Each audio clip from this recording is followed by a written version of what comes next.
In the vast tapestry of naval history, some ships were not built merely to fight, but to become symbols. And among those symbols, IJN Musashi rises like a colossal shadow of ambition, power, and the limits humanity had yet to understand. Close your eyes for a moment and imagine yourself standing on Musashi's deck. A gentle sea breeze brushes across your face. The endless ocean stretches in every direction, and beneath your feet lies a war machine so immense that it makes you feel small. Musashi was not just a battleship. It was a declaration that humanity could build something nearly invincible. A declaration that power could be measured in steel, in guns, in the thickness of armor. Launched during the chaos of World War II, Musashi, alongside her sister ship IJN Yamato, represented the pinnacle of battleship design. Her hull stretched over 260 meters. Her displacement surpassed nearly every warship of her time, and her armor seemed impenetrable.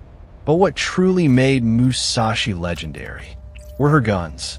3 massive turrets, each mounting 3 460mm cannons, the largest ever installed on a warship. When they fired, it wasn't just a shot, it was a seismic event. That sound was not only meant to destroy enemies, it was meant to inspire fear. But listen more closely, because Musashi's story is not only about power, it is about time. In the early years of the war, battleships were still considered the kings of the sea. Ships like Musashi were designed for direct confrontation.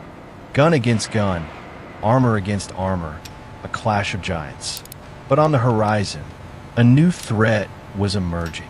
Aircraft carriers, air wings, an entirely different way of war. Instead of closing in to fire, the enemy could now strike from hundreds of kilometers above. And in this new world, size was no longer an absolute advantage. It became a target. Now return to that fateful moment. 1944, the Battle of Leyte Gulf, one of the largest naval battles in history. IJN Musashi entered the battlefield like an ancient titan, carrying the belief that it could still change the course of war. But the sky that day did not belong to her. American aircraft appeared like relentless waves. Not once, but again and again. Continuous, unyielding. Bombs fell from above. Torpedoes struck from sea. Each hit cracked the very doctrine that had created her. Musashi fought back. She fired everything she had into the sky. Her anti-aircraft guns roared like a symphony of desperation. But the distance was too great. The enemy did not need to come close, did not need to engage directly. And that was something Musashi had never been built to face. Imagine being inside the ship at that moment. Lights flicker, metal screams under stress. Water begins flooding into compartments. The giant starts to lean. Not a sudden collapse, but a slow, painful surrender. Like a titan realizing it no longer belongs in this world. The sailors, they run, they fight, they hope. But deep inside, they know this is the end. And then Musashi sinks. Not just a ship disappearing beneath the waves, but an entire era. The era of battleships. The belief that power lay in size and firepower. But the story does not end there. Years after the war, when the oceans had returned to their quiet rhythm, humanity began searching for what had been lost. Not to revive war, but to understand. Deep sea explorers, inspired by figures like Robert Ballard, who discovered the wreck of RMS Titanic, set out to find Musashi. And eventually, they did, at a depth of over 1,000 meters. A place untouched by sunlight. A place where time seems to stand still. Musashi rests there, no longer whole. Her hull shattered into sections, like a monument broken by time. Her guns remain, but silent, No sande, no war, only memory. And something remarkable has happened.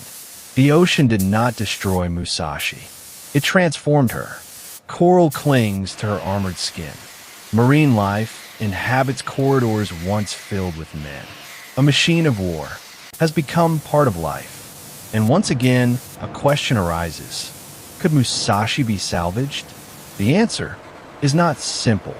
Technologically, humanity has achieved what once seemed impossible.